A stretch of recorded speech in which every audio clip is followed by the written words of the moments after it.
Hello, everybody, and welcome to another edition of SporticoLive. If the calendar flipped to September, that can only mean one thing: clean your gutters, yes. But it is NFL football time, and that also means my partner, Kurt Badenhausen, has been extremely busy talking with too many people to figure out what these NFL franchises are worth. We'd like to thank our sponsor, Genius Sports. We're going to hear from their head of North America, Steve Bornstein, a little later. But now we are privileged to be joined by Stephen Jones, the CEO of the Dallas Cowboys. And I think you're pretty familiar with how this works, Stephen. You helped us out last year. But that's what happens when you're number one on the list. You get to join Kurt and me time and time again. But before I turn it over to Kurt, because he's the smart guy here, I wanted to ask you if there's any truth to the rumor that you were the man in charge of flying that drone around your practice facility that has now been viewed like 1 billion times around the world. Well, I know nothing about flying drones, so I can dispel that rumor in a hurry. It was absolutely amazing, though.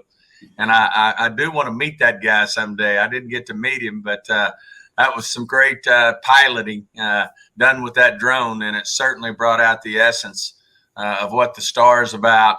And just an amazing start to that particular episode. And certainly I think it let our fans in and get a feel for what the star is all about, not only from a football standpoint and what our players come to work every day doing, but also all of our fans that are able who live in this area or visiting this area to come and see all the things that are involved in the star and what makes it up. And now, Kurt, I don't want to step on you, but we always talk about, when we're talking about valuations, we talk about media, real estate. These are tentpoles. And Stephen, what you just talked about, that's it. The star is a real estate play. And while drone footage might not be considered what we think of as traditional media, which is a linear channel and show me a game, this is all about new media. It's about delivering content, getting people to touch your brand, your team, your league in some way that appeals to them. This managed to do it, and you're married two of the big tentpoles. Well, it is an amazing mixed-use development, and I must say, we get asked many times, how did you come up with this plan? Well, this plan's a work in progress, and certainly as we move forward, we look for opportunities. We're probably about 60% of the way through the mixed-use development, and do have open property that we continue to look for unique opportunities, that will enhance the star. We are about to start on another office building. It'll be a 320,000 square foot office building, and certainly excited about that. It'll bring more energy to the star in terms of the people who ultimately work in those buildings. They'll certainly want to be involved in all of our retail and use the Omni Hotel and Cowboys Fit, and obviously our retail. So certainly exciting times here in Frisco in terms of really building the star, and look forward to what other new things may come about as we look forward to the future. Yeah, I want to dig in more. I want to dig more into the star, definitely, Stephen, and thanks so much for joining us. But just starting with the valuations, number one, 6.92, as Scott mentioned, that's billion. Tick above the New York Yankees, most valuable sports franchise in the world this year, Dallas Cowboys. But I've seen Jerry say before, your family's not selling, take 10 billion or more. So something tells me 6.9 maybe is not enough to get it done. Well, it certainly makes you feel good, and it's what it is. It's an evaluation, but we have grand plans. I'll never forget when I first, when Jerry first bought the team, I immediately came on board. And one of the things he stressed, and ultimately stressed to my brother and sister, is this is a stewardship of a team. You don't own the Alabama Crimson Tide. You don't own the USC Trojans or the Florida Gators.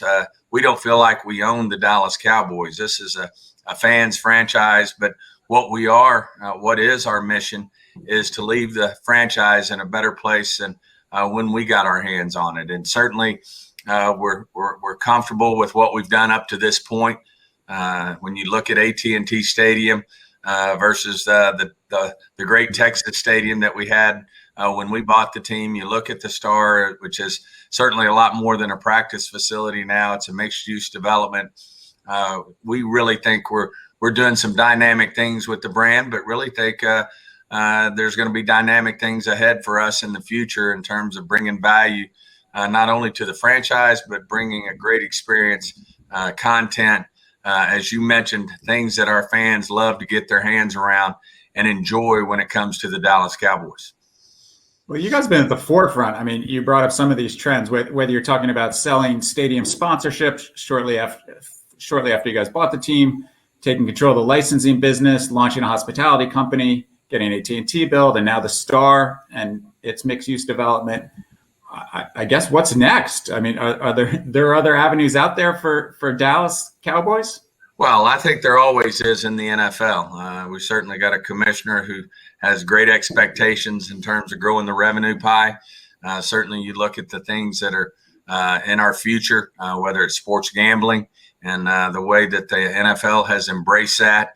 We're going to be one of the last probably to be involved in that from because of the conservative state of Texas. I don't know how quick these politicians will be to legalize sports gambling, but we're certainly have some great partners in that area. But I think it's just the tip of the iceberg there. And I just think as we move forward, as I mentioned, we're probably only 60% of the way through developing the Star.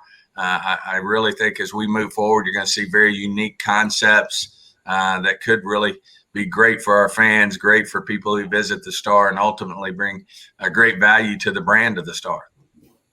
You a little jealous of some of your other teams that are a little further along the legalization path when it comes to gambling, because they're all fired up right now. The opportunity that lays ahead of them. Well, we're fortunate to be here in Texas, and so many great things happen for business here. This is one that's going to be a challenge for us, but we'll meet that challenge head on and ultimately think, good things are going to happen for us in that area. But in the meantime, we do have partners who have stepped up, people like the WinStar and people like that we're certainly making some great headway and doing a lot of interesting things in terms of that particular area. Jerry, how much revenue do you think on a league basis could be generated by sports gambling? That's a tough one. That would be it's just hard for me to get my hands around at this point. So it wouldn't, it really wouldn't be a very educated guess. I think we're just now getting our hands around what it can be. Ultimately, we think it's a big part of the content. We think it's going to enhance programming for our TV partners, for our over the top partners as we move forward. So, I just think it's the tip of the iceberg, and to ultimately throw a wild guess out there on a number is probably irresponsible. I just think we all understand how big it can be. I think it can bring a lot of entertainment to NFL fans, to people who like to follow our game, not unlike fantasy football. Certainly, I think juiced our viewership and juiced interest in our game. I think sports gambling will do the same thing. Yeah, it seems to talking to the people that we have, it seems that stickiness with the viewer is really the place where the NFL can take advantage. I mean, the TV ratings are obviously the envy of every other sports league as it is, and you factor in gambling and getting people to stick around longer, which has always been part of the NFL secret sauce as it is. But before gambling became legal, and you're talking about fantasy gambling, gets people to watch that Thursday night game when maybe it's not the most attractive matchup. Well, I think you're spot on there. And I think that's really where some of the biggest revenue is going to be, is with our TV partners, with our content partners, as we move forward, really getting the younger crowd in particular, which is has been a challenge for us as we move forward. They certainly have grown up in a different day and time than the 40 to 60-year-olds. So there's certainly a challenge, but some of the things that you do here, whether it's fantasy football, sports gambling, I think can play a huge role in really getting their attention. And as you mentioned, the stickiness to the content, I just can really see where this can go in some fascinating ways that really should help, get these young people's attention. They like to multitask. They like to move around quick, but because I've got 4 of them, and certainly live in their world with them, but and enjoy visiting with them about the way they consume content, what interests them. But I do think these type of things are are going to be paramount. Esports, it's a very interesting concept as well that the NFL is very involved in terms of looking at, how you can put those two together and, create more interest with these young people who are gamers, who love the game. So we're certainly, we have our own esports team, and we're doing that because we think ultimately it can enhance the brand of the Cowboys, the brand of the Star, and ultimately be something that's very much a positive for our fans. Hey, Steven, I use my 12-year-old and his buddies as like small focus groups. They're on the Xbox. They like to play the Madden. But my guy does not sit down, and this is not NFL specific. He will not sit down and watch an entire football game, baseball game, soccer game, you name it. He wants to see the highlights in the morning. He knows every Major League Baseball player, even though he rarely watches baseball because he plays the video game, The Show. What have you seen works in transforming the younger set into not only Cowboy fans, but ultimately football fans? Well, as I said, that's our challenge. And I don't know that we have any, hard, steadfast answers on that right now, other than we know it's going to be a challenge, and we have to continue to look for ways with our content to keep their interest. As you mentioned, have the stickiness, to have these young people who, as you said, really want to just look at the fantasy stats and see how their fantasy team's doing and looking for quick highlights and things like that. We want them to stay entrenched in the whole game. And I think that's where sports gambling can come in, when you can actually, do it in whatever ways proper and at whatever level you think you can handle financially. But to be able to say who's going to score the next touchdown, what do you think is going to happen on this particular player? They're going to get a first down. Who's going to score the next touchdown? I think all those are things that can really have people sticking with you in terms of watching full games. What do you see the big difference makers for the Cowboys? What's the big difference maker? Because you all share your national revenue. So that's split evenly. That everybody is the same. You separate yourself by generating local revenue. What do the Cowboys do better than everybody else? Well, I think it starts with it starts at the top. First of all, with Jerry, who is, we're a sales organization through and through, and he invented it in terms of being able to sell something. And his father was quite the salesman, and he's got a great couple of lines when it comes to salesmanship.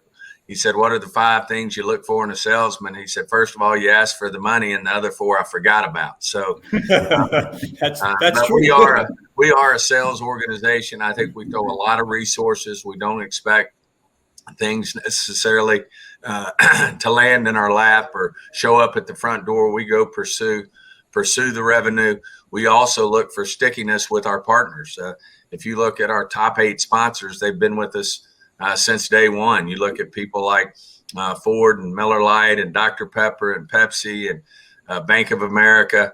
The list goes on. These people have been with us from the start. And so what we also do is we execute on tying their brand to our brand, and they feel like, they're getting the proper return on investment. So it's it's just something that we've really prioritized in terms of the type of organization we are. That's why, we have AT&T Stadium, which certainly started as a building that was going to be about $725 million and ended up at $1.2 billion.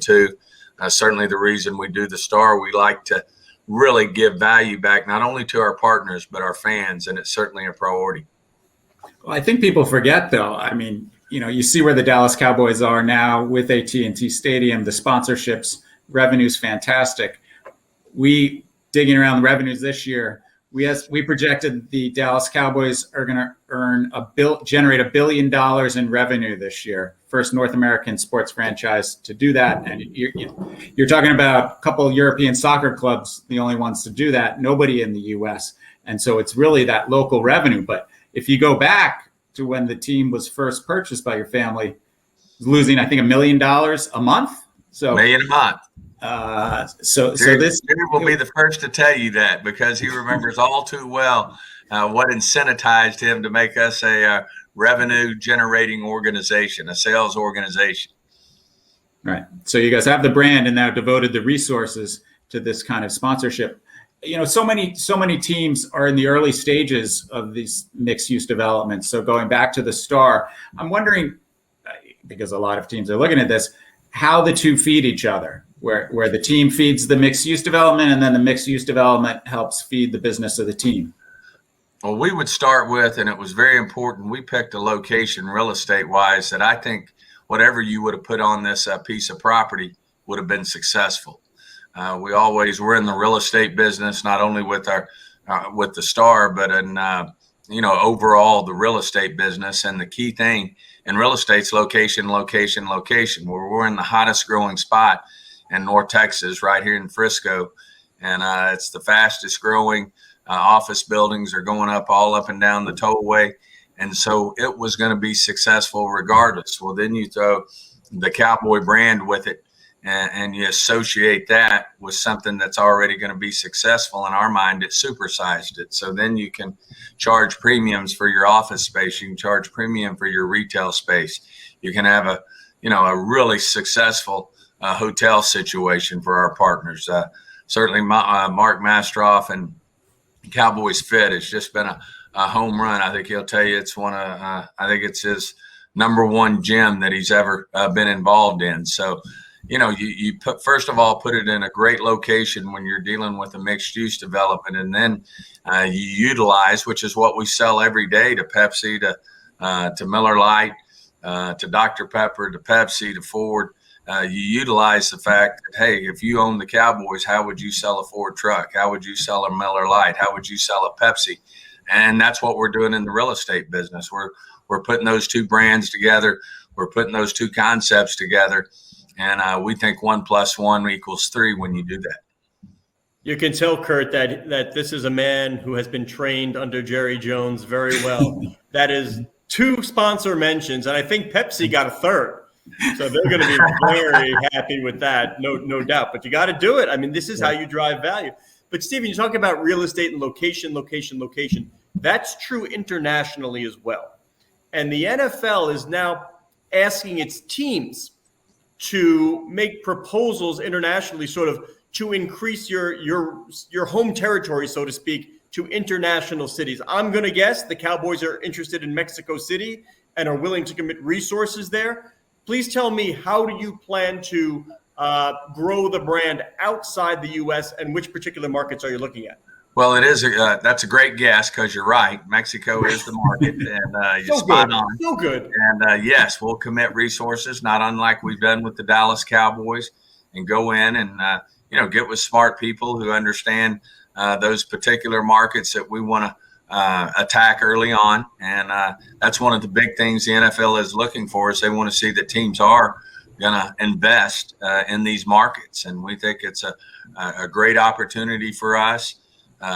Devil's in the detail in terms of how we work out all our deals with the NFL, in terms of bringing our partners down, as well as ultimately finding potential new revenue with new partners. So we're certainly looking forward to that opportunity. We think it's a great idea for the NFL in terms of getting all 32 to get involved internationally. Everybody has markets that they're interested in. You certainly imagine the Bills would be interested in Canada, and the list goes on. So we just think it's a great opportunity, and certainly a great idea by the group up at in the NFL offices in New York to come up with this opportunity to really create something new. Now, I know the Cowboys and Jerry think big. Is there any chance you would push for exclusivity on a market? I mean, that always requires more. Or you're willing to share if somebody else wanted to, say, take Mexico City and promote their brand there as well? And by the way, what's the ROI on this? Yeah. You're making investment. How do you see the ROI? Because what we're talking about here is, how do you drive value for the entire entity? Well, I think at the end of the day, it'd be very difficult to have exclusivity, in Mexico, or exclusivity in Canada, or I just think exclusivity in England and London, where we're playing games, I think that's going to be very difficult. So I do like the approach that it's get in there and who's going to work the hardest and commit the resources to it. And I think, like any startup business, the ROI is going to be probably small early, but you're building something that hopefully will build into something that can be very worth our while in terms of the resources we commit to these particular markets. Well, we've been hearing for decades how the NFL wants to grow internationally, and between this proposal and then sending basically all the teams outside the U.S. over the next few years, it feels like there's finally some teeth behind that international push and trying to bring America's game to the world. Absolutely. I think, everybody wants to be global at the end of the day. Certainly, American football has historically been tied, and it's in the big ways just to our country. But I do think you're starting to see the interest. We certainly have markets that there's more than others, whether it's a Germany, whether it's a Mexico. We certainly have, we have a program now where every team has an international player that they can keep on their practice squad for 2 years.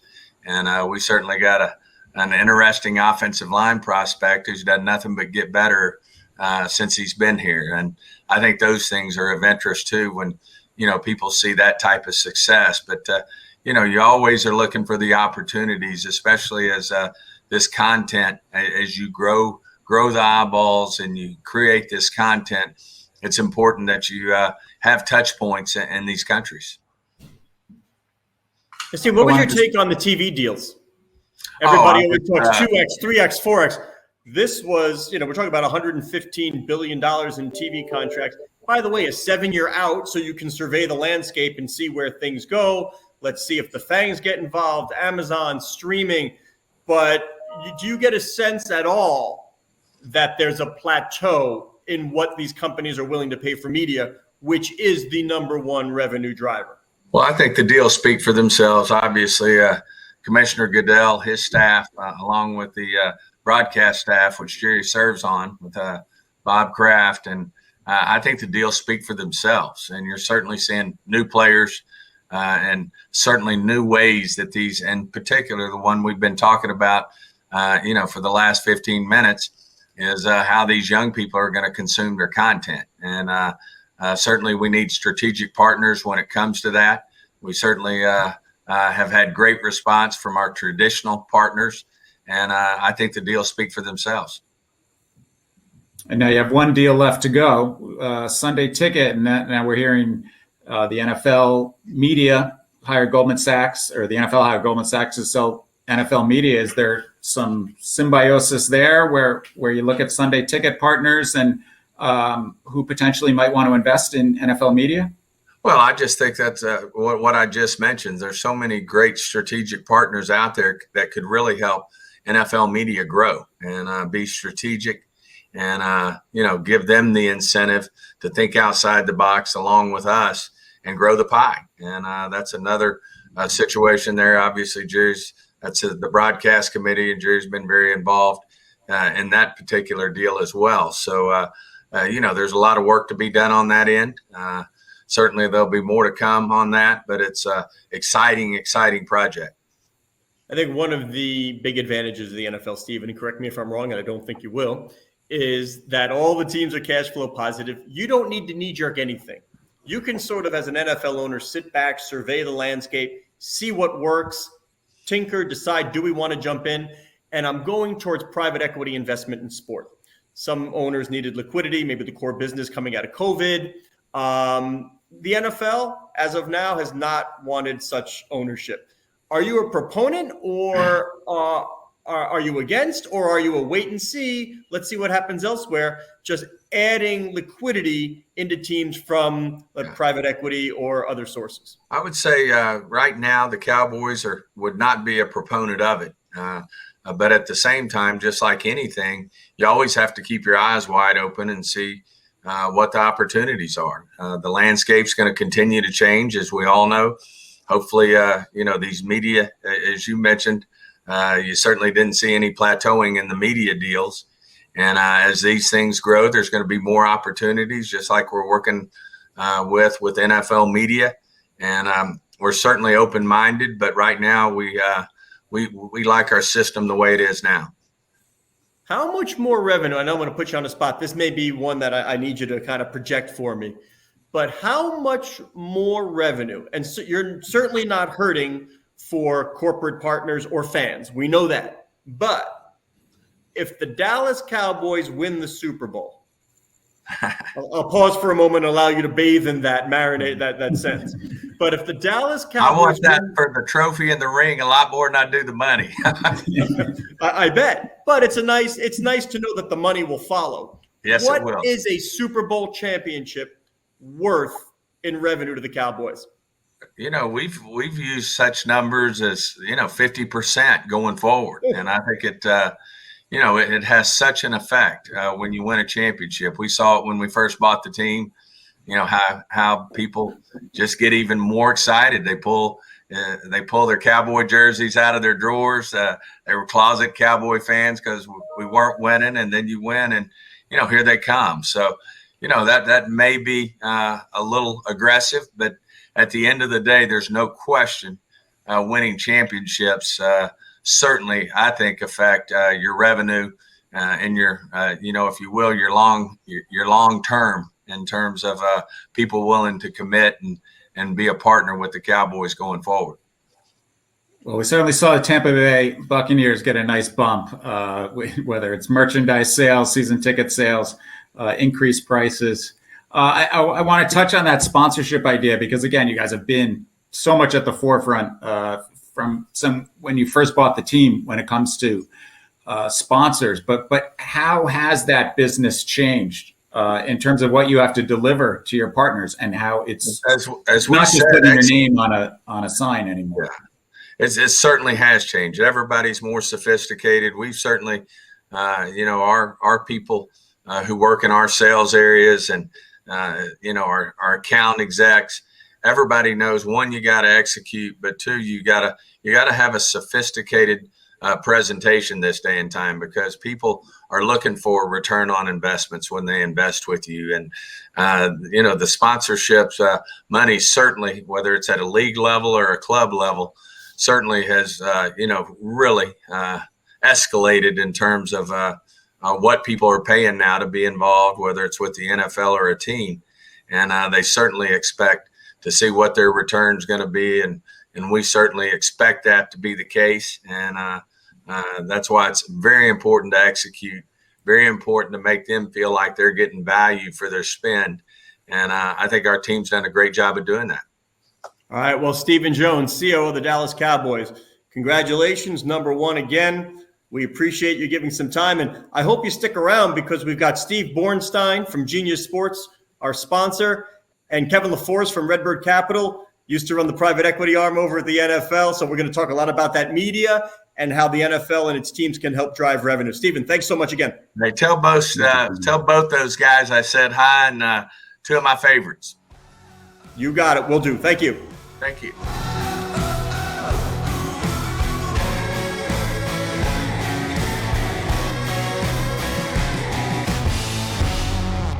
Welcome back to Sportico Live's examination of NFL franchise valuations. We just heard from Stephen Jones, the COO of the Dallas Cowboys, number one on the list.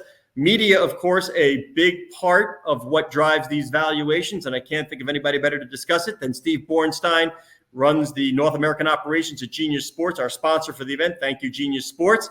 And Kevin LaForce, formerly of the NFL, now over at RedBird Capital. Gentlemen, thank you very much for joining. Pleasure to be here. Thanks for having us. Sure. So either one of you, I ask, if we're going to start a conversation about the valuations of NFL franchises, must we start with media? Is that the right place because it drives the whole business? You can take it, Steve. I don't know if it's the right place to start. It's certainly, a major source of revenue and value for the National Football League. I mean, they sell a fair amount of sponsorship and tickets, and they have, good engagement with their fans. But at the end of the day, the single largest revenue stream is media, and potentially has the biggest upside for them as it continues to grow. Steve, though, you've seen this over a time period, and you've seen it from different vantage points. Give me the 30,000-foot view of where media is today in terms of sport and the NFL and how it drives value perhaps in the future? Well, my crystal ball is as good as anybody else's. But what I have learned, both being from working at ESPN and then at the National Football League, and then ultimately with Bobby Kotick at Activision, what I have become convinced that the most important criteria is engagement, and fan engagement, and it is probably the single biggest metric that I look at. And I think media and the way that media will be distributed and the way media will play in the consumer's consumption of sports is critical to increased engagement and ultimately a more intense relationship between the fan and the content that the NFL produces in this case. Yeah, we touched on that with Stephen Jones, and I talked about my son and his two pals are upstairs, and I use them as a small focus group.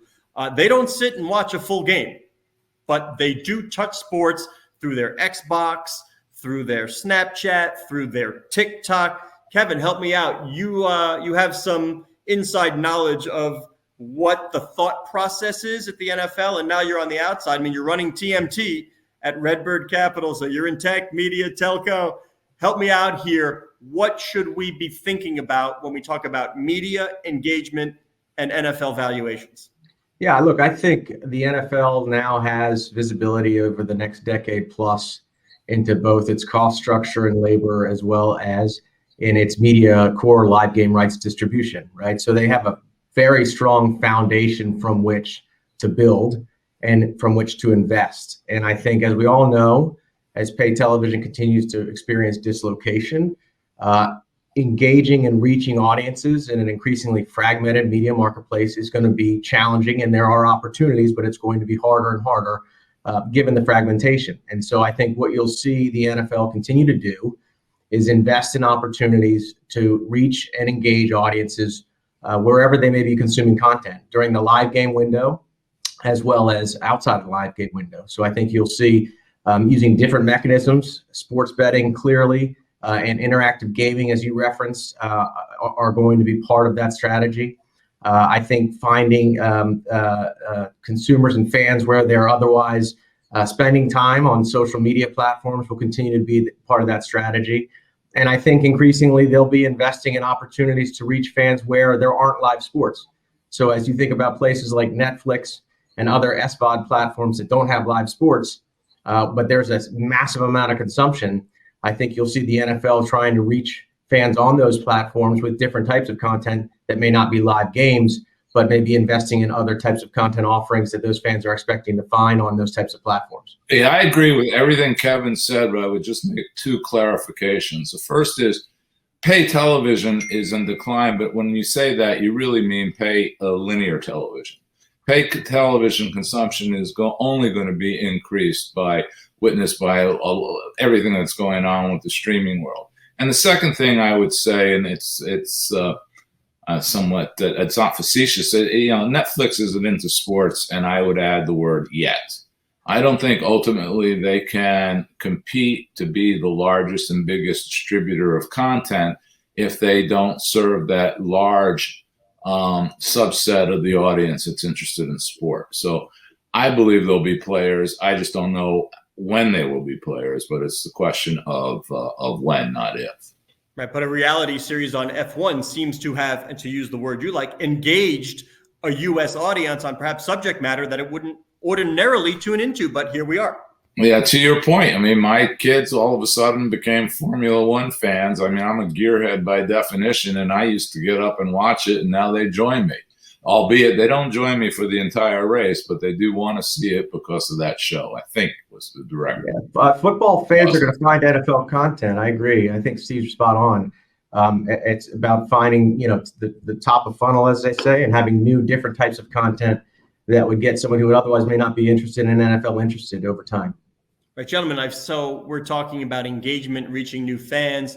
So I want to get to sports betting in a minute. But what about the gamification in terms of how one approaches the broadcast? What do you learn from Bobby Kotick? If he can get the kids on his platforms and stay for 10 hours a day, which, believe me, I got to scream, get off that darn thing. Roger Goodell would love to have the problem if my kid was so engaged with his product, I'm screaming, enough football already, go do your homework. Yeah. So my thesis is it's really not about gambling. I mean, gambling, the dirty dark secret is gambling already exists. We're just having the pleasure now of shining some light on it so we can see what's going on. What really is interesting is not the gambling concept, albeit I think that will be a source of revenue for teams and for others, but it's the gamification of content. Yeah. And I think the gamification of content actually is across the board is going to be real, but it's going to be first developed in the world of sport. And I think that's what you're seeing with Genius Sports, and that's what you're seeing with others in this field, is that they're trying to make the engagement stickier, the engagement more compelling for the consumer, and the new consumer, as we just discussed, is quite attracted to it. Yeah, Kevin, let me know if this resonates with you, for a reason.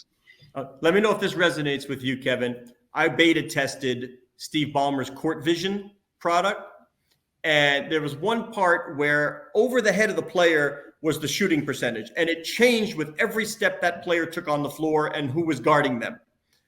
I got dizzy, and I told Steve this, like, I couldn't watch it. It made me dizzy. My son was like, that's the coolest thing I've ever seen. Every broadcast should have that. Is that where we're headed? Just the kids want a gamified presentation of whether it's Fortnite or Call of Duty. They can just process so much more than I can watching a screen. Well, I think you give them alternatives, right? You don't have to try and force fit an experience into one, endpoint. So I think if you want to have alternative presentations of NFL live games over linear broadcasts, over digital with different features and functionality, in a sports betting setting, the NFL is not going to force feed sports betting on a mass audience. But if someone wants to go find it and the NFL can provide it through its partners or otherwise, a great betting experience or a great interactive experience for someone who's really heavy on stats, and you can self-select into that experience, I think you can appeal to a broad range of audiences there. And I also think you fish where the fish are, right? So if your kids are on Fortnite, the NFL should be thinking about licensing content to Epic Games and creating new experiences within Fortnite that are NFL themed, where kids are spending all this time, in that experience. And so there should be a presence there in that experience by way of example, to also serve content in a way that's, endemic to that experience, to the folks who are already going to be there consuming and behaving as they are, as your kids and my kids are in that Fortnite experience. Well, the NFL put skins in the game of Fortnite. So, Steve, let me ask you, because this is the question I had when my kid came to me, said, Dad, I want to buy this skin, the uniform that they wear in the game, and I don't remember how much it was. But the question I asked myself, of course, being an egghead in this industry, was who needs who more in this relationship? Because it isn't often the NFL needed somebody or anything. But did Fortnite need the NFL, or did the NFL need Fortnite to penetrate that younger demo? Oh, well, listen, to quote Kevin, you go where the fish are. Yeah. The bottom line is the younger demo is consuming content in a different fashion. And so, yes, if they're consuming it on Fortnite or they're consuming it on TikTok, it's kind of unimportant to the NFL. They just need to be omnipotent, and they are, and omnipresent. So to me, it's a mutual symbiotic relationship between the two. The interesting thing to me that on your earlier comment was, you just have to get with the program. The fact that you're confused by or dizzy by new graphic presentation of sport is generational. I go back to 30 years ago when David Hill of Fox invented the shot, the Fox box, I think is what they called it, which was basically the score and time constantly on the screen. Well, the traditionalists and the purists in the business were screaming and yelling that this was, heresy and you should take away with it. Now I defy you to watch a football game without the shot box or without the 1st and 10 line. So what you see in Second Spectrum, which, is a company that Sports Genius was smart enough to acquire, is the next generation of how we're going to consume this content. And it's going to be, you pick it's going to be, instead of one to everyone, it's going to be, a signal to individuals. And that ultimately is how you're going to consume sport, whether you're 30 years old or 13 years old or 80 years old. So, Kevin, you've been inside. Now you're on the outside, so to speak. But tell me then, what are the opportunities available to NFL franchise owners, whether it's in terms of investment in teams that they can utilize first with the teams and then scale to the rest of the world? What are the opportunities available because they have such dominant brands?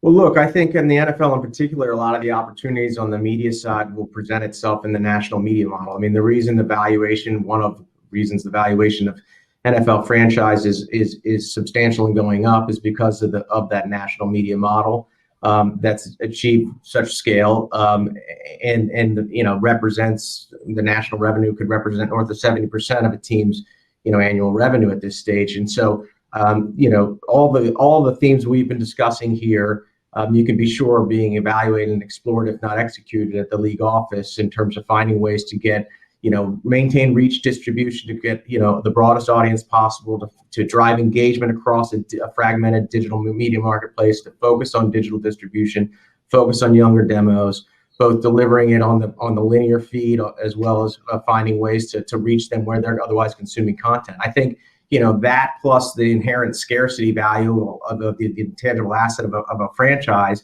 is going to carry the day for an owner of a football team in terms of increased valuation. How many days will it carry? Do I need to be nervous as an NFL owner that there is a bubble, that there is a plateau? The audiences for the live experience seem to say no. Steve, you tell me, is there a risk factor out there? And if so, what is it? Have they identified it?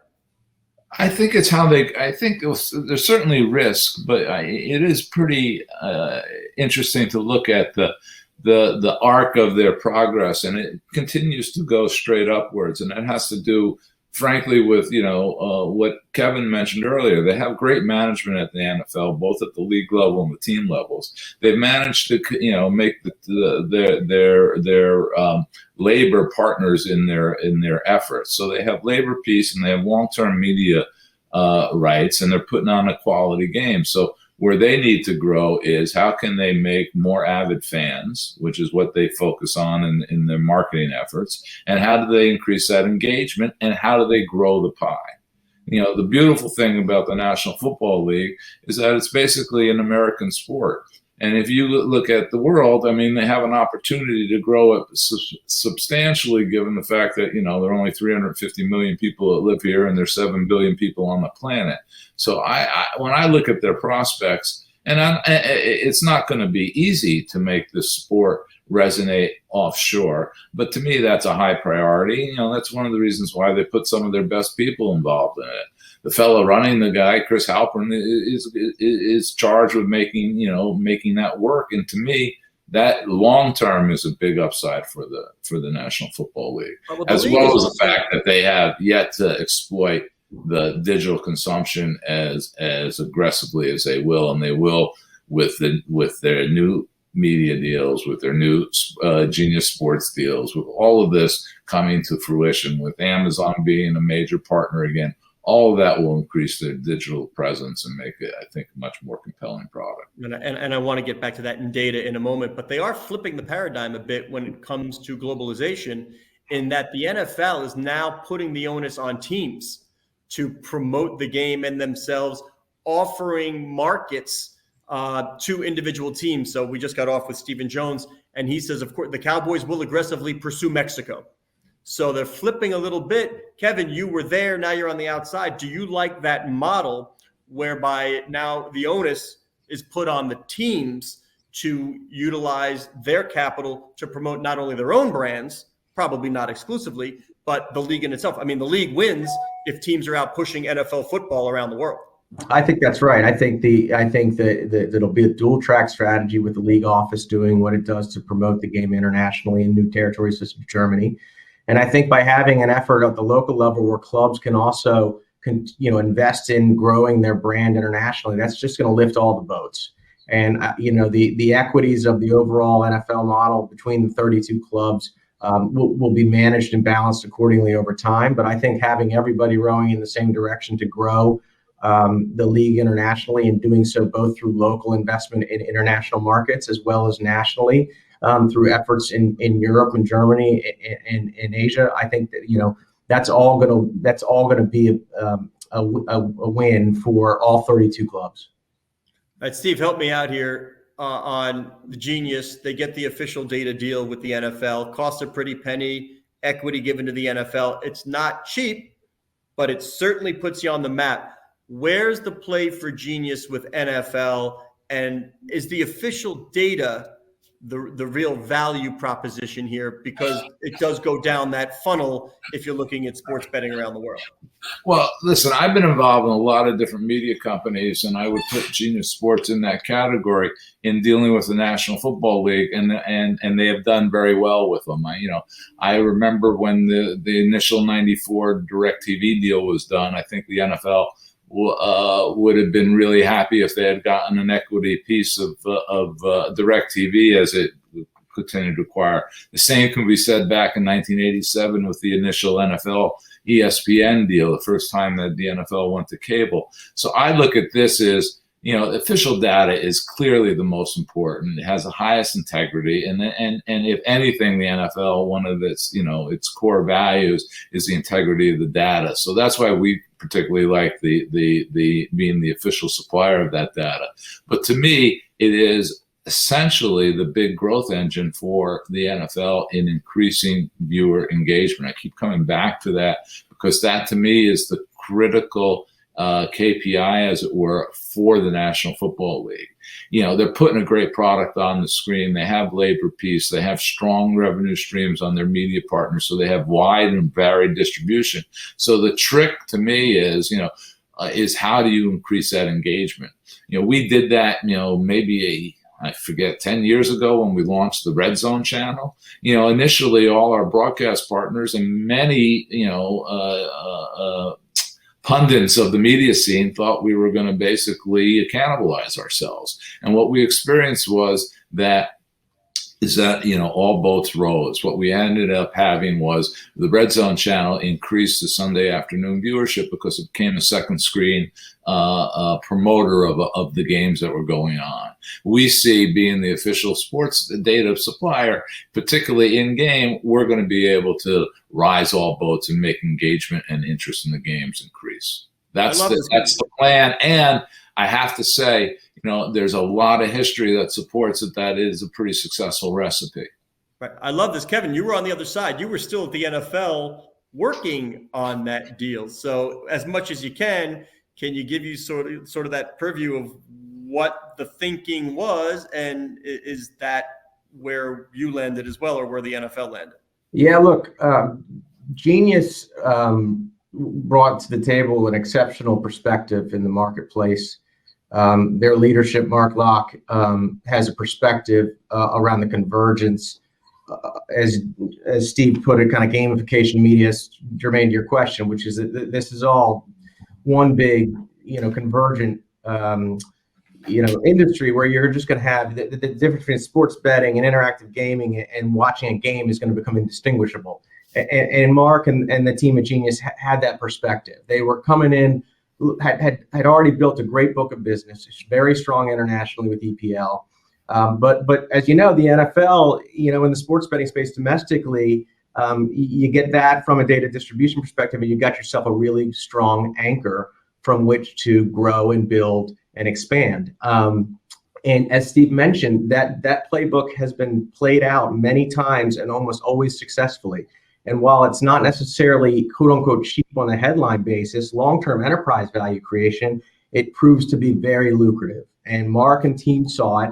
The NFL saw it because they wanted to create alignment with Mark and the team, realizing that, the weight that the NFL can carry in the sports betting market from a data perspective and from a share perspective.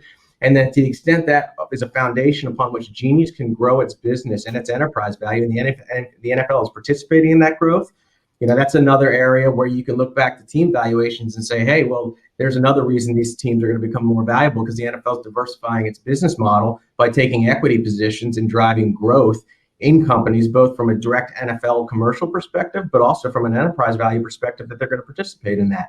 And so that's a great use case that, again, as Steve referenced, we've seen it in the past, time and time again, it'd be successful.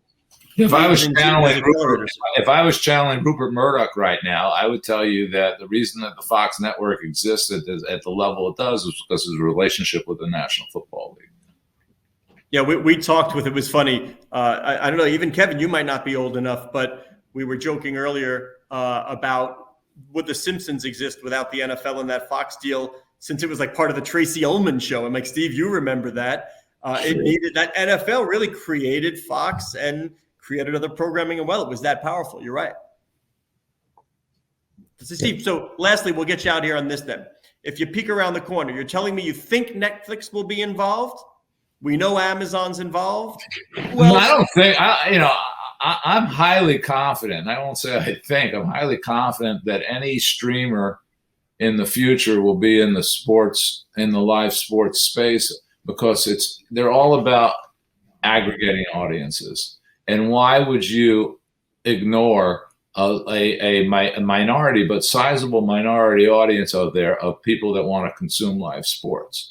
And you take what we're doing at Genius, and you take what the NFL is doing, we're only going to make the NFL more compelling to the consumer.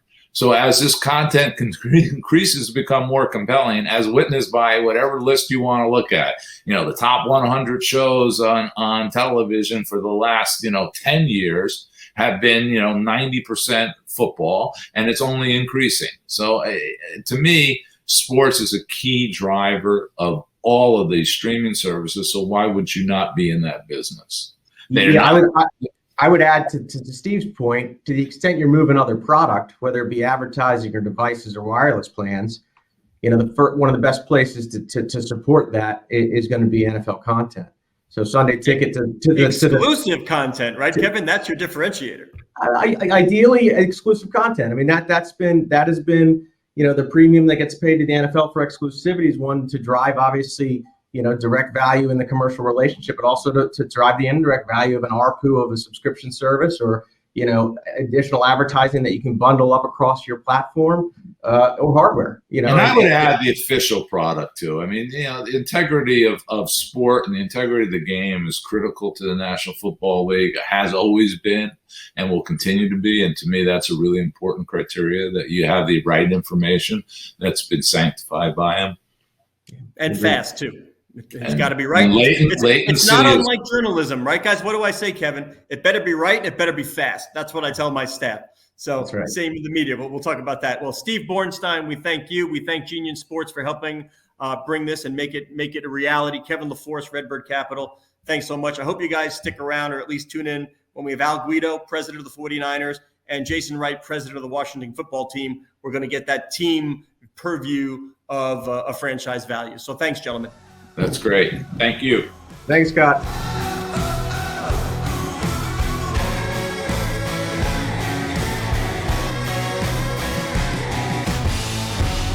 All right, let's finish off our Sportico Live focus on NFL valuations with a pair of high-powered NFL executives. We have Jason Wright, president of the Washington football team, and Al Guido, president of the San Francisco 49ers. I'll let you guys fight about who was higher on the list. One of you wants a new stadium. One of you has a new stadium. So we've built an excuse, Jason. You can talk to Kurt about that. But I know people are talking to you a lot, Jason, about the team name. But because I can and I'm in charge here, I want to talk about your middle name, Go Million. Yep. Now, I mean, I don't know how many people know there was a fairly important Supreme Court case. Yeah. Is that what you are named after? That is. That is my relative, Charles Good Gomillion. The Gomillion versus Lightfoot Supreme Court case. Gomillion versus Lightfoot. Yep. A redistricting case where the court sided. And yep. Okay. That's right. Made racial gerrymandering illegal. A very evergreen topic for our political world. So I'm very, very proud of that legacy indeed. All right. Well, see, Kurt, don't tell me I don't tee you up. Everybody's laughing. Great segue, Scott. You've got Jason feeling as if he has to justify a valuation because Al's sitting up here with his new stadium, but Jason's got some business. So, gentlemen, thank you very much. As always, I'm going to turn you over to Kurt. I will pop in a little bit later. Thanks again, guys. Thank you, Jason. Thank you, Al, for joining us. I really appreciate it. And so while we're on the subject of names, Jason, you're down to 3 candidates. I know you've said you wanted to reveal that after the season, but I mean, if you want to break any news, now would be a perfect opportunity, I think, to reveal to the world. I definitively do not. want to break any news here. And in fact, I'm not going to say anything because anything I say becomes news. Yes. But I think germane to what we're talking about here, and Al, and not just the 49ers, but the broader enterprise that they've built around that have done this well. At any big decision point or inflection point like this, you think about how you create new commercial partnerships and new opportunities off of that. And right now, while yes, getting through all the stuff to get the name out of the door and design and dope logos and amazing uniforms and all that stuff getting out the door, it's equally important that we double down in working with our partners to make the reveal of the new name, logo, brand, and identity a major event that also boosts their businesses in a material way that can get them 1-2x return on their existing partnership with us. And that's as much as what we're thinking about now. And that's part of inherent around the momentum in the build of our franchise, and the work that has gone into you guys establishing valuations is the opportunity to have those big leaps forward. And Alan, folks have taken advantage of that, and we will as well. Yeah, I mean, you're carving ground here. I mean, this is more than 20 years now since we've seen this in the NFL. So there aren't a lot of comps or roadways you can follow to say, oh, this is how we should be doing this. I mean, you're carving your own trail.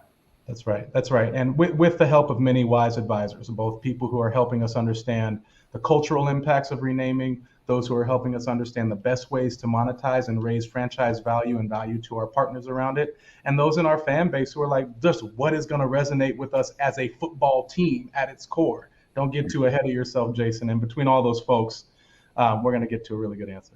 Right. Well, this is our NFL Valuations event. You guys are neck and neck. Number 5, San Francisco, $4.27 billion. Washington football team, a tick behind, $4.25 billion, number 6. So you guys can duke it out after that. But I want to. So do we get those right? So are those the right numbers? I don't think either of your ownership groups are. Al, did they get it right, Al? Hey, listen, Kurt, it's, I would say you are a trusted source in the valuation world. I'll let everyone else determine whether it's right or not. But look, it's a good time to be in the National Football League. That's probably the understatement. I mean, coming out of COVID, being serious for a moment, right? It's good to have fans back in our venues. I know Jason and we got our reps in, on the operational side during preseason, but man, I can't wait. We're on the road for 2 weeks, but I can't wait to 70,000 people strong are in here against the Green Bay Packers. It's nice to be in the National Football League with all the support, but we truly only really had 1 year of COVID sort of disruption. I mean, knock on wood, right? We got to get through this season. We still know COVID is a talking point for all of us, but to have one season disrupted from a fan base perspective, certainly, as we talk to our peers in the other leagues, we feel privileged to be in that scenario. Mm-hmm. Yeah. So much of everybody gets the big revenue check from the league for media deals, sponsorship deals, but the way teams really differentiate themselves from a revenue standpoint, valuation obviously is the stadium, because you don't have that big local media deal that you might have in the NBA and MLB. And I guess, Al, if you could touch on, as Jason embarks on where things are going on a possible new venue with Washington, what that new venue meant for you guys in terms of resetting the franchise from a business standpoint. Oh, Kurt, it meant everything. I mean, we've spoken about it in the past, but when I got to the San Francisco 49ers now 10 years ago, playing in the oldest non-renovated stadium in the National Football League, Candlestick Park, it was historic in so many ways, right? I mean, it was the place that the 49ers, they obviously they didn't win their 5 Super Bowls there, but it was the place that they had all that success. And it was also a place that we didn't have any real premium inventory. All of our suites at that time literally faced home plate. So if you were sitting on the 50-yard line watching an NFL game, you were actually looking at an end zone, right? You had to kind of like turn yourself because it was built for baseball, as we all know. And we were in the bottom quartile at that time in the National Football League in revenue as it relates to both premium general ticket seating and sponsorship. And then moving to Levi's Stadium, the ability to build premium seating in our venue, the ability to activate sponsors different than we were able to activate it at Candlestick Park allowed us to jump into the top quartile in revenues. And of course, with that came an SBL or a PSL campaign that we did not have at Candlestick Park. We were able to generate over $500 million in premium seating, sort of SBL inventory on behalf of the Santa Clara Stadium Authority. So for us, look, it's been a tremendous success on both the team side. I'd also say it's been a tremendous success on the city side. The economic impact that we've been able to drive here, not just for San Francisco 49ers games, but I know I talked to Jason about this a lot. It's all the Activation 365 and the large events that we're able to bring to Levi's. We've hosted a Super Bowl. We've hosted a college football national championship. We've hosted WrestleMania. In our first 5 years, we hosted more events than any other venue in the country, and that's in an open-air stadium. So kudos to, frankly, our team here at the 49ers, but to our broader sort of political environment and the city of Santa Clara that really went down the path with us to pull all this off. Now, we have a long way to go. We're approaching 10 years into this venue, so we're talking about renewals of all those suites and all of those sponsors, which is kind of crazy to even think about. But, Kurt, really building that new venue, it was leaps and bounds for us at the 49ers. Now, really the goal, or at least the opportunity, is to build upon that in 10 years and beyond. And I think to build on what Al said, he's been a great thought partner to me on multiple different topics coming in. And this is, one of those things as well, because there's a handful of people that have gone through this process in the leadership chair, right? And Al stewarded it in a great way. And to his point, there continue to see lasting impacts, both social and economic, for it. And I think for us, one of the things that we're looking at now, and I've taken pointers from folks like Al and others, is that yes, there is going to be this lift that comes from a new venue. And especially if we do it right, it's going to be an economic development engine for the region for the next 3-4 decades. It's going to create those jobs. It's going to create broader businesses, right? Because we are thinking that it's more than a venue. It is a non-football live events business that happens year round. It's a retail hospitality complex, all of those things that everyone is thinking about. But also we realize that we have to strike the balance between creating a great and compelling guest experience now at FedEx Field that builds the proper momentum into a new venue that has it as an exciting commercial proposition and new home for the team. And so we are figuring out a very complex but pragmatic campaign to invest in the fan experience today that gives us that bow wave of momentum that allows that stadium to have its maximum impact, both from a commercial standpoint and a standpoint of impacting our fan base for their excitement. So, things that we've done is we're looking at the gold member, which is our premium season ticket experience today. How do we add value to that? How do we think about concessions? How do we piloted in the preseason all-inclusive concessions in our club and premium, something that Al and them have thought about for years and have done with great success, and figuring out what do we need to do operationally to expand that into a new venue when we think about starting up a new venue. We've partnered with folks like Grubhub over the last few weeks to do mobile seat ordering. So you can order in your seat, get your food from whatever concession you want, and have it brought to you, right? We're trying to think sort of next level. We've got a new gold member lounge for our season ticket holders. So we're trying to think about holistically, how do you have a run of show and an experience that starts to represent the level of excellence that occurs in a new venue today as a down payment to those faithful season ticket holders and as a prelude to those we want to bring into the family. Right. Well, I'm old enough to remember when Washington opened, when it was a new stadium opening up, and it was this massive building, ton of luxury suites, and it was revolutionary at the time. But now has gotten a little long in the tooth, and so I'm wondering how you approach that calculation. Do we push forward with the renovation, or is it the best interest of our franchise to start anew and figure out the right property? I think like I said, you kind of have to do both. You can't neglect what you have today. And so I think the way that we're approaching it, and I think it's the smart way to do this, it's probably how Al and them have approached it at Levi's, and I know they've done some of this. Tom Garfinkel in Miami has done this really well with Hard Rock, is to think about the aspects of the experience that have highest ROI in terms of the value to your core season ticket member. So you don't need to renovate the whole stadium. You don't need to do a whole scale redo of foundation and structural things and things like that. But where it matters to the guest experience, concessions, parking, the ingress, egress, the way in and out, the stuff that our voice of the fan tells us makes a big difference for folks. We invest there. And for performance on the field, we made some, in my opinion, long overdue investments in our practice facility on the fields and in our game field. We completely redid the drainage. And as a former player, it took me about 5 seconds to walk on the practice fields after a heavy rain to say, hell no, this ain't gonna work.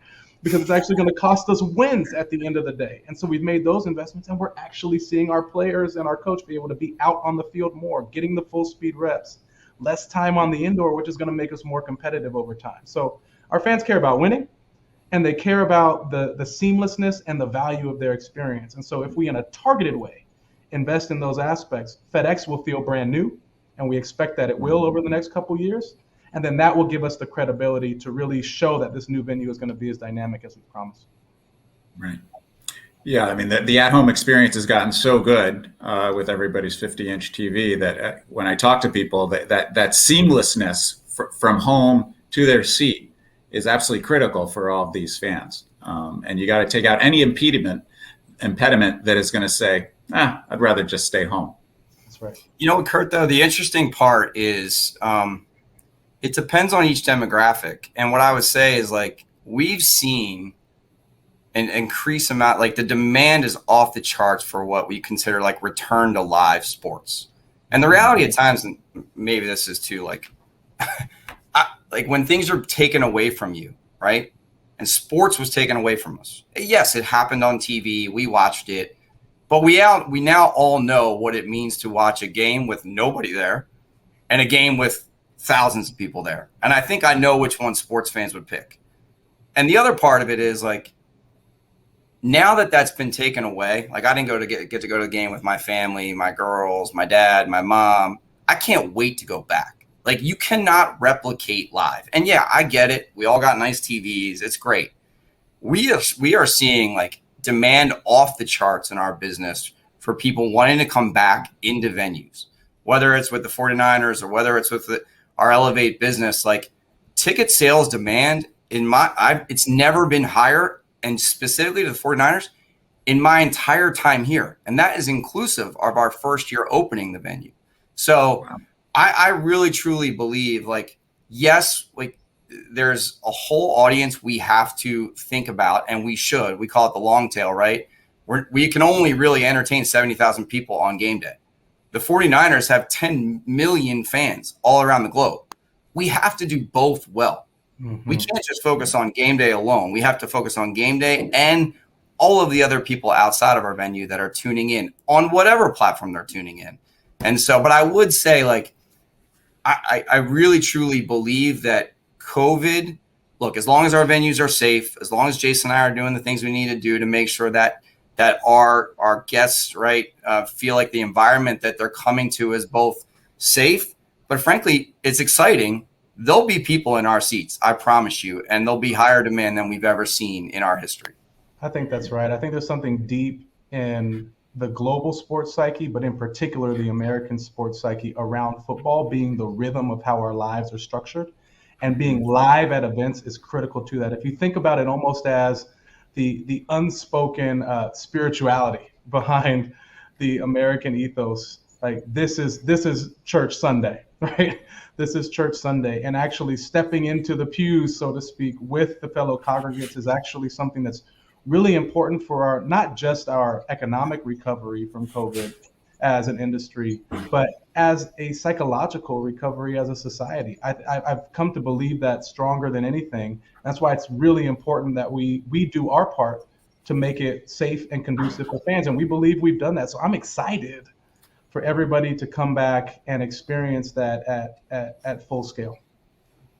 Right. You brought up that global audience, and you're both in a unique position in that you have global brands that touch a lot of areas. And we had Stephen Jones on earlier about reaching that international audience, which the NFL has talked about over the years, but finally seems to be making it a priority with sending basically everybody outside of the U.S. for an expanded schedule, and now teams submitting proposals for overseas markets where they will have an opportunity. How do you guys tackle that right now in terms of your opportunity and looking at that international audience?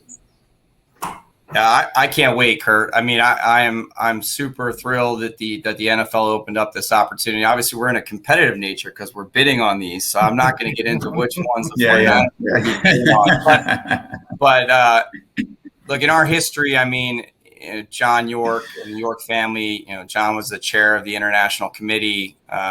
We've played in Mexico before. We've played in multiple games in London. I think it's a tremendous experience for not just our team, our players, but all of our fans around the globe. And you're right. We're spending a lot of time thinking about how do we activate in those areas with what the new rules will be. And we've learned a lot from those teams. I think Jason and I talk a lot around what learnings we can take from outside of the National Football League. And if you think about what the EPL has done or what La Liga has done in globalizing their sport or their teams, I think of the NFL teams, we have a lot to learn there. And we've always thought about our DMA as kind of our 75-mile radius in and around our stadium. We have to get a wider lens and a wider perspective. And even for us at the 49ers as investors in Leeds United, I've learned from them. I mean, there's a whole supporters group thing, right? And how people monetize that in membership. I know the Boston Red Sox did a tremendous job of this. We just launched our supporters club. We almost have 1,000 members now paying for sort of premium exclusive content, right? And access to the team that we'd have otherwise never thought about before, if not for some of these international teams doing it really, really well. So look, I think there's a whole host of opportunities. The 49ers will be aggressive in how we think about monetizing or at least widening our brand and those who should engage in our brand overseas. I'd agree and build on that by saying, yes, we're equally bullish on it. I think there is a lot to learn, as Al said, about the core product and how you build and energize the full global fan base in a way that other sports have, and maybe we have not yet fully. But I think there's also something interesting for a select few NFL cities. Al sits in one of them. We sit in one of them. You could argue Miami and a couple other places sit in them also, that by nature of them being globally oriented cities are already attracting global business investment. And that's, to a valuation conversation, puts some inherent value in the markets in which we sit. And it's not just the 75-mile DMA. It is the broader set of business connections that have some regional ties. Al may be in one direction, us in another direction across the globe, where that investment is coming into our specific cities already. And that is an opportunity for us, especially as we look beyond the core football product to the broader media and entertainment type of events that we can create with our global brands that actually can expand the value of the NFL, expand the reach of the NFL, and expand just by taking the inbounds and building with partners that are already excited about working with us. And that's one of the things that's excited me about this role, is the international attention on us as a brand that's already present because we're sitting in a very inherently international city. Right.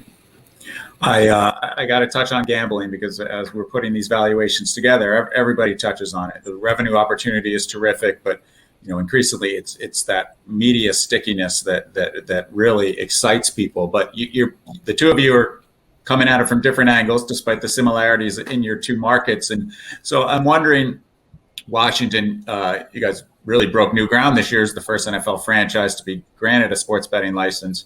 I'm wondering, it's very early in the partnership with FanDuel, but curious what you guys have learned so far and what the opportunity looks like for the club. And then, Al, I'm wondering if, do you look at these other franchises who are further along the legalization path and maybe a little envious of what their opportunity might be? Well, sure. I can start by saying, it is obviously an exciting space. And we across the league share excitement to continue to expand and grow. I mean, I think 45 million people in the U.S. plan to put a wager on an NFL game, right? And that speaks to the popularity of the sport and our ability as a platform to lead the way. And that's sort of the steps we took here. Dan, Tanya, and the ownership here for some time have been leading thinkers for the NFL on this, and that enabled us to sort of break ground. But it's important that we do this with two things in mind. We broke ground in conjunction with public leaders, stakeholders, the legislators who understand the broader social implications of moving in this space. And making sure that we're doing this in a responsible, socially conscious way is at the root of how the NFL has thought about it writ large. And we continue to try and role model that as we've jumped out in this partnership. I think the second thing is we all need to align ourselves with partners in the space who share those values and have a keen commercial eye to driving value for our core folks, our core football fans. And that's why our partnership with FanDuel feels particularly germane and fit. they've got the scale, they have the analytics to understand folks, and they have the track record of social responsibility that gave the state of Virginia a ton of comfort to let us go and get out there. And it has been incredibly beneficial, I think, for all of sports fandom in the region. And I think that's what's going to happen as this expands state by state, county by county across the U.S. And we want it to reach everybody as quickly as possible because we're seeing it become unambiguously good, and we're very happy about that. Mm-hmm. Kurt, on our side, we're following the legislation, of course, as California being the biggest state in the union. We have a good idea of what the opportunity may be. I would say, I really, truly, am I envious? I would say I'm curious is where I'm at. It will happen in California. And we want to be thoughtful to, Jason's already ahead of us here. And this is where it's such a fun ecosystem to be inside of the world of professional sports. He can call me on new stadiums and I can call him on this. And the reality is there's probably going to be, 12 different ways to slice this pie. I don't know what the real or the right answer is today. But I can lean on a whole lot of people that can get us to the right answer. And I think Jason hit on all of the things that you'll think about as you kind of enter the space. And what I would say, it's really, I don't want to say it's no different, but what's exciting is all of the emerging categories, whether that's gambling, whether that's crypto, whether that's NFT. It's a really cool time to be involved in professional sports or sports in general. And I always think about it when someone says, what did you learn from COVID, or what did COVID change? In my opinion, COVID didn't change anything, it accelerated everything. And I really, truly believe that it's time for myself, Jason, all the operators of these teams to lean on both the leagues, which the NFL does a great job at supporting us, but also lean on the experts outside of our spaces, whether it's gambling platforms or whether it's another, to think about how we, the team, should be engaging in their business with our fans, right, to give the best experience to our customers in the long haul. And that's kind of what I'm really excited about. And Kurt, you've heard me say this before. Hi, guys. I'm back, by the way. Hi, guys. I think one of the luxuries of the NFL, and that every team is cash flow positive, is that you can sort of take this approach. I'm going to lean back in my chair and evaluate and watch. In this sense, you don't have to jump into accepting private equity money. You don't have to jump into deals with crypto. You can watch and see how that plays out across the ecosystem and then say, this is what makes sense for us. We learned from A, we learned from B. Now we proceed. There's no rush because the NFL doesn't have to. I don't know. I think Al and I are probably a biased sample on this, but I think neither of us would probably subscribe to that mindset. Well, this is going to be the Mike Bloomberg. I have nothing in common with people who stand on escalators. I think while certainly the strength of the sport gives you the ability to measure twice and cut once, right? It affords that opportunity. I also think the strength of the sport allows you to be innovative and first movers as well. And I think both Al and I think about ways to use the robust teams we've built, which are filled with really smart people from both inside and outside of sport traditionally, to actually push the needle and allow the strength of the NFL to allow us to be leaders in this space. That's what we've tried to do on legalized sports betting. And I'll give another example I didn't give before. I talked about our partnership in Virginia with FanDuel, but we were recently granted a license in the state of Maryland. And in Maryland, what we were able to do is to allow our ability to understand this space to help the legislators shape some of the legislation in a way that provided for their race and gender equity goals in the region as well. Thinking about what sort of things do you put in place to partner with women-owned, minority-owned, veteran-owned businesses as part of any legalized sports betting license that is distributed, that actually gets the economic gains that are there. And this is a place where if we sat and waited, we wouldn't have been able to create that sort of opportunity, not just for us commercially and others in the state commercially, but for the area economically. And I would love to see us continue to do that in other areas and be leaders in crypto and NFTs and all these spaces, international expansion and all of that. And I think there's energy for that from folks like Al and I, and I think there's great partners in the league that want us to do that. This seems like the perfect time then for me, since you mentioned twice your FanDuel partnership. Kudos to you, Jason Wright. That if I had a product, I could say, by the way, this NFL Valuations franchise is brought to you by Genius Sports. Thank you, Genius, for sponsoring this event. If I had a product, which I don't, but I'll just insert that there. Al, I know you're always looking around the corner. Help us peek. Guys, help us peek around that corner. What can we expect from crypto, from blockchain? The NBA puts its blockchain committee out there of owners. What if I'm looking around the corner and you're giving me a little bit of glimpse, what do you see? Go ahead, buddy. That's a hard one. You got it, man. You got it. I mean, there's so many directions we can take that. But which one will most impact what we're talking about today, the overall valuation? What's going to drive the engagement, the revenue, drive the valuations? I mean, it's hard not to say legalize sports betting in a state that I'm in, given the size of the state. Certainly the blockchain technologies allow for a lot of different opportunities. I mean, you could think about ticketing as a whole, but Scott, you and I talk about this. I think the benefit that I would say where I do agree with you to sit back is to be strategic in not what deals you do, but how you do them. Mm-hmm. And I think that, if you look at the NFL and the deal it did and the equity stake that it took, maybe that's a little bit different if you're not the first mover, right? If you get to see. So I think there's inherent benefits to at times being a first mover and at times sitting back and saying, you know what, let's see what the best deal looks like for us, given the size and scale of our business. And Jason said it well during his international answer. The 49ers, the Washington football team, or whatever the new name is, I can't wait to, I don't know. So I don't know what the name's going to be, but I do think there's inherent benefits to both of our locations and the brands in which come to us to think about being like a beta or a test case for their new technologies. And with that, if I put my team hat on, how we think about sponsorship moving forward has forever been changed.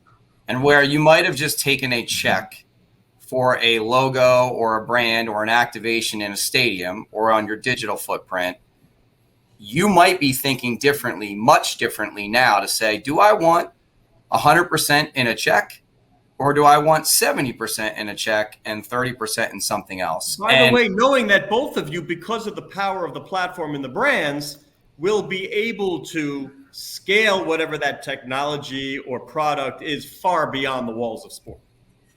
And I think, look, this is not, I don't feel like I'm giving away trade. Like Arthur Blank just announced with Steve Cannon and his, we all, Jason, myself, the rest of the teams in the National Football League, right? The megaphone we have, the size and scale, the breadth of all of our audiences as a collective 32 or 33 in the NFL, it's just different than a lot of other leagues. That is true, Scott. You're right. Like maybe it's the maturity of the business versus what you said is allows us from a financial perspective to maybe be a little, I don't want to say more strategic. I would just say it gives us a chance to step back a little bit and think about how we want to do these deals. And the reality is, yes, there's times where you got to plug a hole and it's a known thing, but there's other times where you can step back and say, all right, what's best for our fan base? What's best for our organization? What's best for the partner? And what is the right structure of those deals, short-term and long-term? And I do think that I give Roger and the NFL so much credit. I mean, navigating through COVID was not easy, but thinking about our opportunity now, whether it's our media deals, whether it's our partnership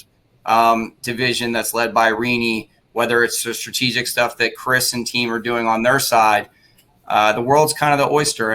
But we do have to, and Jason and I, given he's a former player, we talk about this a lot. The hero feature has to remain the hero feature. The product on the field needs to remain as good as it is today, if not better moving forward, because that is what brings people to our venues. It's what brings people to our content, and it's what brings customers to these partners. And that inherently, we can't get too far away from the hero feature or none of this other stuff matters. That's perfect. And when I talk to the folks in the league who are driving this, who are our thought partners on this, the Brian Rolaps, the Peter O'Reillys, those folks who are in the trenches with us, figuring out how to expand and innovate and all of that. At the end of those, the soft landing pad that we always come back to is the core product remaining robust, thinking about the future of the game and not losing the forest for the trees, right? And I think that's the strength of the game. It's again that this game is the heartbeat and lifeblood of a society that drives our lives, not just in season, but across the year, right? We organize ourselves around the draft. We organize ourselves around mini camp and OTAs and training camp and all of that. That has to be the core, and that has to remain strong. And all of these remain supplementary and supportive of that core product, as lucrative and as big as they can be over time.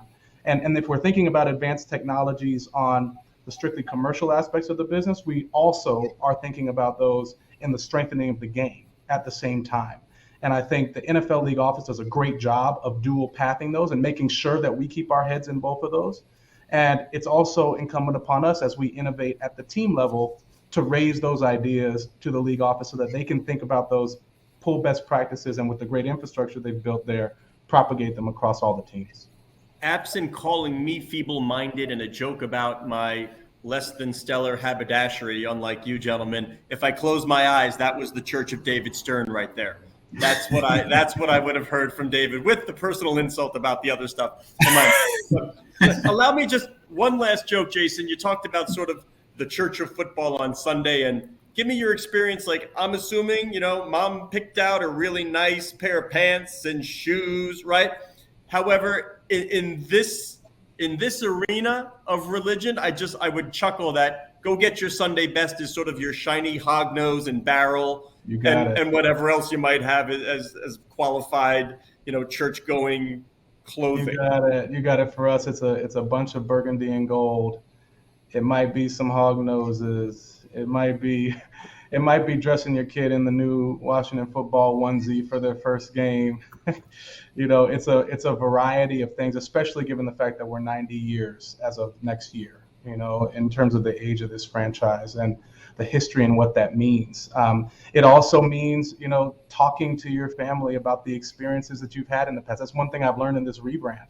It's that there's very much an oral passed down tradition of where were you when Doug Williams won the Super Bowl? Where were you when Joe Theismann threw that pass? Where were you where was your family when Sonny Jurgensen was playing ball on the field? Like, all of those things get passed down in almost a storyteller tradition. I was expecting more from you, Jason. You glorified the quarterback again. I was expecting, where were you when John Riggins ran for 2 yards and fell down? Where were you when Jason Wright was a 49er? That's right. That's what we should have talked about. All of 2.5 seconds. Hey, Kurt, I want to give you the last question, ask you a question that I'll let the two gentlemen address, because I'm curious to see what this answer is. And I don't know what it is, and you maybe will, because you dive into the numbers and you dissect. But Kurt, what do these gentlemen need to do to supplant the Dallas Cowboys? Listen, both of you guys are in fantastic markets. Jason, you got a new building ahead of you potentially. The sky's the limit. The people we talk to when we talk about valuation, they talk about the people in the area, both corporate base and for those wealthy individuals. And when you talk about the Bay Area and the DC area, those two are pretty close to the top of the chart. So, Jerry's been out there selling for a long time. So he's got a few years head start on you two guys. But you guys have made incredible inroads since you've been at your respective teams. So I'm excited to see where both of you go next and both your franchises. All right. Well, Jason Wright, Al Guido, thank you very much. We also want to thank, by the way, and this is no joke, we want to thank Genius Sports for sponsoring this event. I mean, NFL partner. It's interesting to see where the world of sports betting and data will go, both in terms of just that ecosystem and in terms of media. And stay tuned, by the way, October, we will have Kurt busy cranking out NHL valuations. So that's next. October 14th, we will be running our investment in sports event. So join us for that. And don't forget Sportico is now a subscription service. We think of ourselves as a community of thought leaders, and we would love for you to join our family. So thanks again. We do appreciate you tuning in. And Kurt, thanks again for all your hard work. Thank you, Al. Thank you, Jason. Of course. Thank you.